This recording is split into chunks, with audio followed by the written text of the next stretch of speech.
दोस्तों नमस्कार। आज हम एक अलग से प्रोग्राम करने जा रहे हैं। वो प्रोग्राम है टर्की के बारे में। और प्रोग्राम में हम डिस्कशन करेंगे टर्की का क्या रोल है, टर्की कैसे एंटी इंडिया होता जा रहा है। और इसी पे बात करने के लिए साथ तो एक हमारे साथ उदय शंकर पानी जी बैठे हैं। इंटरनेशनल अफेयर्स में भी उनकी अच्छी नॉलेज है। और साथ में आपसे रिक्वेस्ट करेंगे, चैनल को सब्सक्राइब कीजिएगा, वीडियो को शेयर कीजिएगा। आपकी थोड़ी सी मदद से हमें बहुत ज़्यादा हेल्प मिलेगी। और आपसे रिक्वेस्ट करेंगे, इस वीडियो को देखिएगा जरूर और एंड तक देख करके अपने कमेंट दीजिएगा। चलो वीडियो में बात करते हैं। टर्की की पहले हुआ करती ओटोमन एम्पायर, जिसने पूरे गल्फ के अंदर कंट्रोल करके रखा था। पूरा गल्फ उसके पास था और इवन इंडोनेशिया तक पहुंच गए थे। इवन उनके जो टेररिस्ट थे या उनके जो लोग थे वो इंडिया के अंदर भी आ चुके थे। और इंडिया के अंदर भी उन्होंने कई बार यहाँ पे आने की घुसने की कोशिश की, घुसे भी और काफी हद तक सक्सेसफुल भी हुए। आमिर खान जो आपके बॉलीवुड के हीरो हैं, इनके ग्रैंड फादर वो भी टर्किश थे। और नेहरू की मिनिस्ट्री के अंदर वो थे हेल्थ, आपके education minister. Totally anti India थे।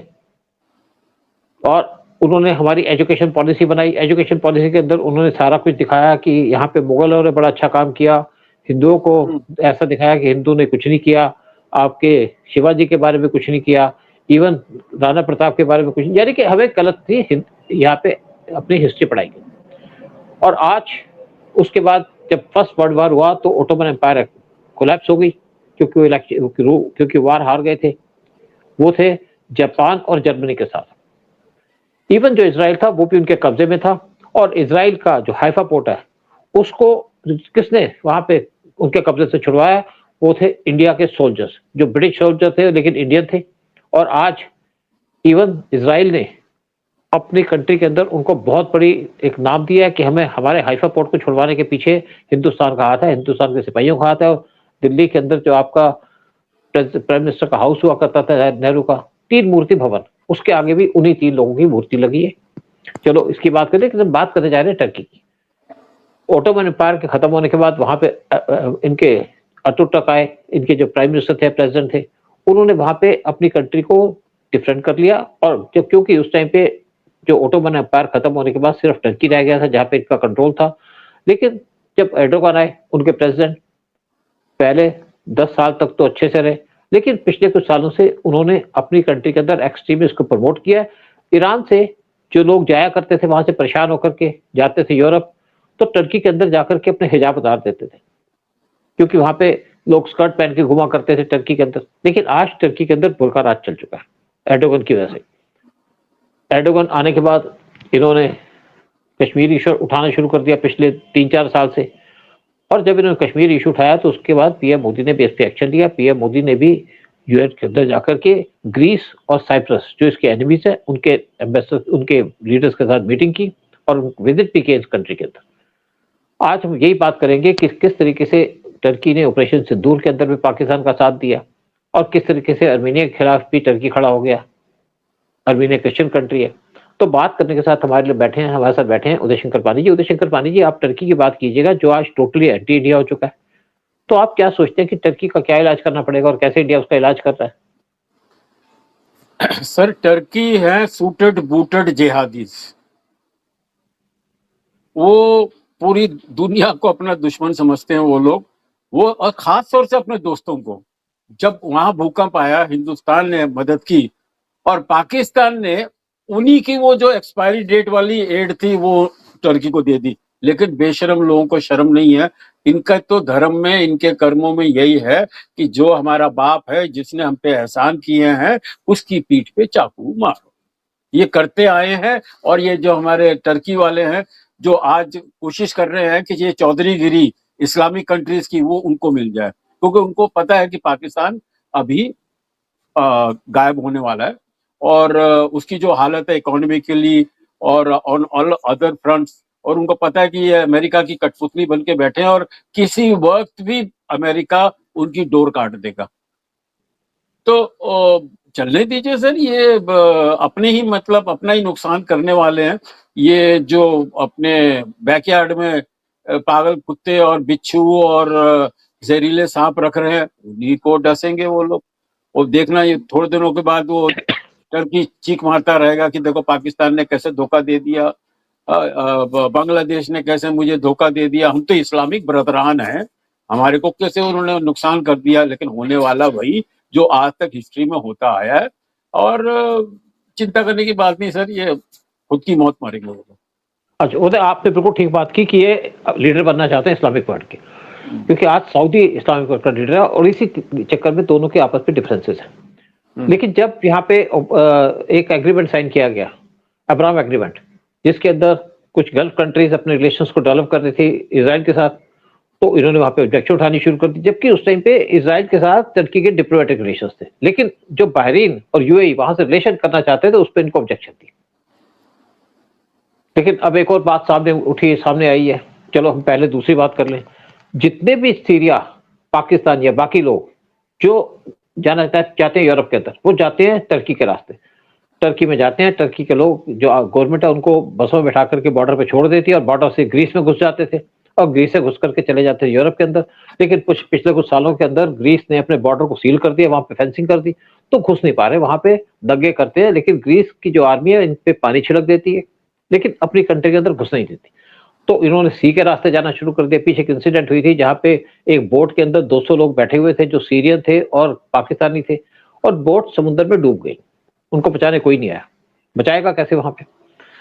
लेकिन इस टाइम पे यूरोप भी परेशान हो चुका है टर्की से, जबकि टर्की नाटो का मेंबर है और ये चाहता है कि मुझे यूरोपियन कंट्री चुना जाए, लेकिन यूरोपियन कंट्रीज इसको अपना पार्ट नहीं मानती। अब एक इजराइल से इनकी प्रॉब्लम होनी शुरू हो गई। इजराइल के 7 दुश्मन थे जिन्होंने, जहां से उन पे वार हुआ, चाहे पैलेस्टाइन हो, चाहे ईरान हो, चाहे आपके बाकी कंट्रीज हो, चाहे सीरिया के अंदर हो, जहां से उनके ऊपर बम चले या जहां पे मिसाइलें चली, वो उनके दुश्मन थे। लेकिन उसने अब एक डिक्लेयर कर दिया कि मेरा सबसे बड़ा दुश्मन है टर्की। टर्की को 8वां दुश्मन मान लिया अपना। और एक मीटिंग हुई इजराइल के अंदर जहां पे ग्रीस और साइप्रस, उनके प्राइम मिनिस्टर आए वहां पे और एक एग्रीमेंट साइन किया कि हम इनको मदद देंगे। इजराइल का कि हमको आर्म्स की हेल्प करेंगे आप कंट्री को टर्की के खिलाफ। टर्की पे इस पे आग लग गई टर्की को कि अब तो मेरे खिलाफ ये भी खड़े हो गए। जो साइप्रस है, साइप्रस के आधी एरिया के ऊपर टर्की का कंट्रोल है, जहाँ पे मुस्लिम पॉपुलेशन है, क्योंकि ग्रीस और साइप्रस बेसिकली एक क्रिश्चियन कंट्री थे। तो इनका डिस्प्यूट चल रहा है। साथ में सी का डिस्प्यूट है कि सी में जो ऑयल है वो कौन निकालेगा। तो टर्की क्योंकि नाटो का मेंबर है, ग्रीस भी नाटो का मेंबर है। तो पीएम मोदी दोनों कंट्री विजिट किए थे जब टर्की यूएन के अंदर कश्मीर का इशू उठा के आया था, यानी कि ग्रीस और साइप्रस भी गए थे वहां पे, और दोनों के साथ एक एग्रीमेंट साइन किया, ट्रेड और दूसरी चीजों का किया। और इंडिया का जो एक रूट था, जो गल्फ से लेकर सामान जाना था इजराइल के अंदर, इजराइल से जाना था ग्रीस में, ग्रीस के 2 पोर्ट को इंडिया ने डेवलप किया, वहां से जाना था यूरोप के अंदर। वो वार की वजह से कुछ डिस्टर्ब हो गया या ट्रंप के आने की वजह से उसको दोबारा पिकअप नहीं किया गया। तो इंडिया का इंपॉर्टेंट कंट्री है, पार्टनर है टर्की, आपका ग्रीस। लेकिन आपने देखा कि किस तरीके से ऑपरेशन सिंदूर के अंदर टर्की ने पाकिस्तान की मदद की। और साथ में आपको ये भी याद होगा कि इंडिया का एक एयरलाइंस का प्लेन शायद जो उड़ा था, उड़ते ही कुछ सेकंड के बाद प्लेन क्रैश हो गया और उसकी पूरी की पूरी वीडियो सामने आई थी। और उस पर यह भी शक हुआ कि इसका जो प्लेन उड़ते हैं और लैंड करते हैं तो उसके इनके सिस्टम उनको हैक किया जा सकता है। और यही उम्मीद थी कि इसको किसी ने हैक करके रखा है उसको, ताकि प्लेन का सिस्टम जैम हो गया और ऐसा लगा कि प्लेन के अंदर ऑयल नहीं आया और प्लेन क्रैश हो गया। 200 करीब यहाँ लोग मारे गए थे। और ये कहा जाता है कि उसके अंदर टर्की के लोगों का हाथ था, क्योंकि जो हमारे पोर्ट्स का जो काम दिया गया था मेंटेनेंस का, वो दिया गया था कुछ टर्किश कंपनी को, जो एर्डोगन की डॉटर की कंपनी है। तो उसके बाद ये कंपनी के साथ सारे के सारे ऑर्डर को कैंसिल कर दिया और इस कंपनी का पैकअप एंड गो था। आप कुछ कहना चाहते हैं, फिर मैं कहता हूँ बात।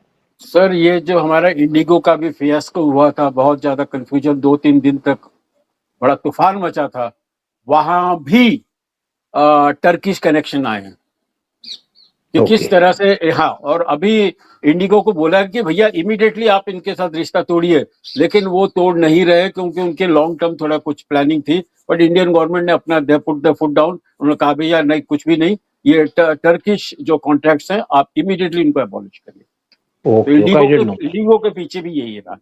अच्छा, उसके बाद क्या है कि अब टर्की क्या है कि टर्की पाकिस्तान के साथ डिफेंस के रिलेशंस को डेवलप करने जा रहा है।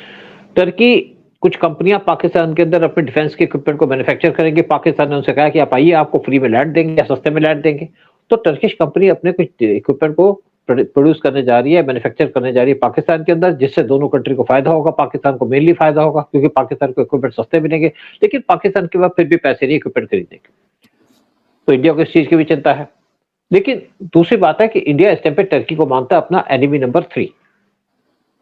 यूएस और पाकिस्तान के बाद टर्की को कहता है कि एनिमी नंबर 3 है, और टर्की को हम डिस्टेंस मेंटेन करने की पूरी कोशिश कर रहे हैं।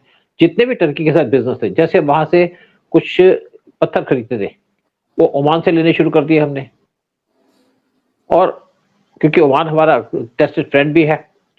लेकिन टर्की को डील करने के लिए इंडिया सोच रहा है कि किस तरीके से टैकल करें, क्योंकि अब इजराइल ने यहाँ पे अपना पैर रख दिया सामने।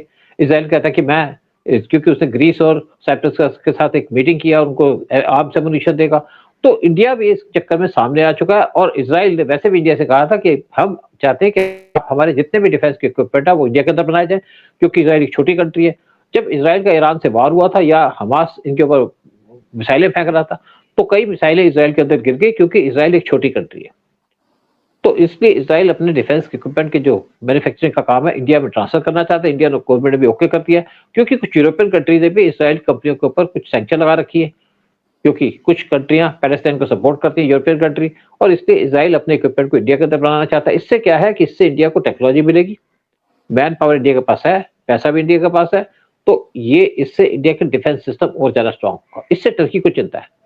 टर्की को यह भी चिंता है कि इजराइल किस तरीके से ग्रीस और साइप्रस से रिलेशन डेवलप कर रहा है, और दूसरी तरफ इंडिया भी, हमारे प्राइम मिनिस्टर दोबारा से एक मीटिंग करने जा रहे हैं, विजिट करने जा रहे हैं ग्रीस और साइप्रस, टर्की को सबक सिखाने के लिए, क्योंकि टर्की तो बाज नहीं आएगा।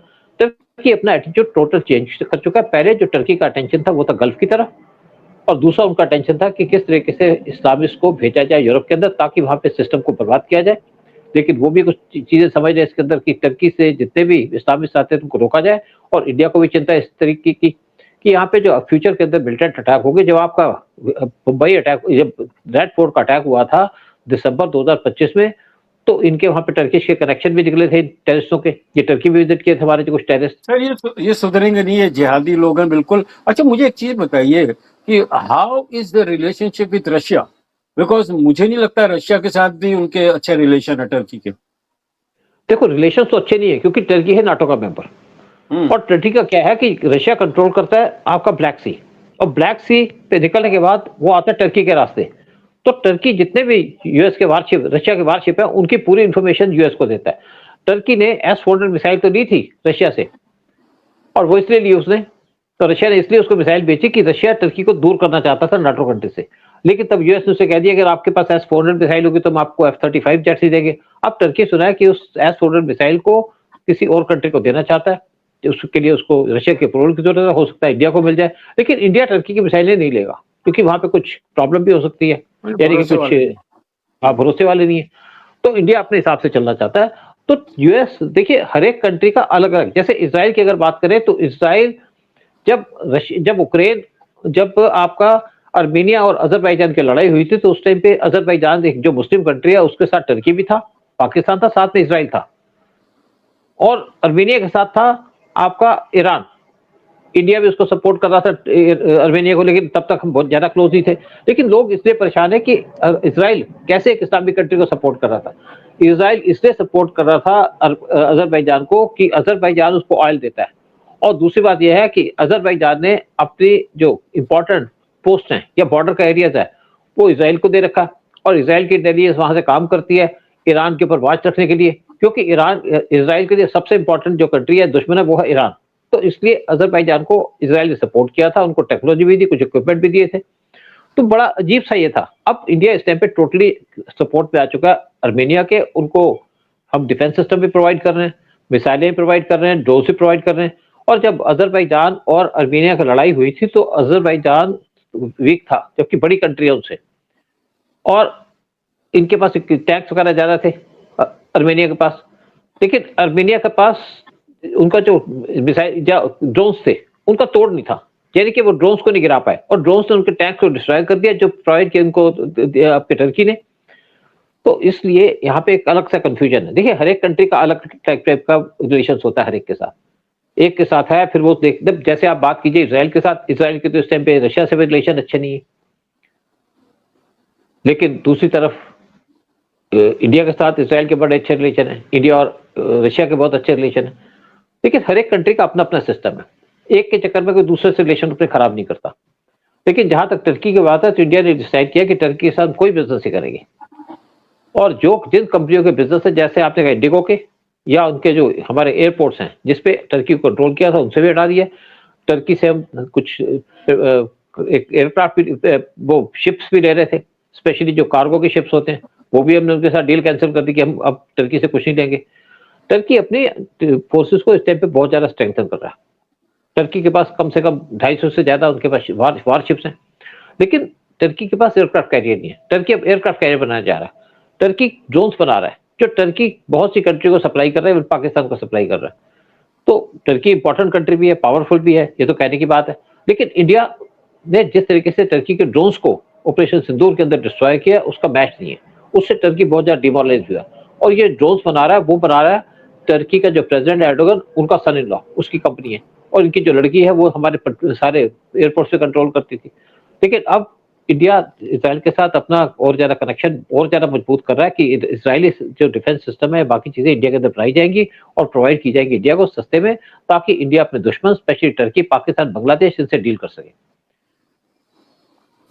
तो मुझे लगता है हाँ, तो I think we had a good discussion sir. बस जैसे आपने कहा, अच्छा हम ये रिक्वेस्ट करना चाहते हैं कि लोग ना सवाल करें, जो सवाल करते हैं ना उसकी लिस्ट बना के एक प्रोग्राम हम उनके आंसर दें। I think that will be very interesting, और उनका नाम हम लेके उनको, और अगर हो सकता है तो उनको डिस्कशन में भी लाया जाए। लेकिन let us reply to their queries बहुत आती है। उदय, हम ऐसा करेंगे, थोड़ी वेट कर लो, थोड़ा सा हमारा सिस्टम ठीक हो जाए, हम अपना लाइव चैट का प्रोग्राम दोबारा से स्टार्ट करेंगे। ठीक है सर, ओके। हाँ, ओके। जय हिंद, जय भारत। जय हिंद, जय भारत, वंदे मातरम।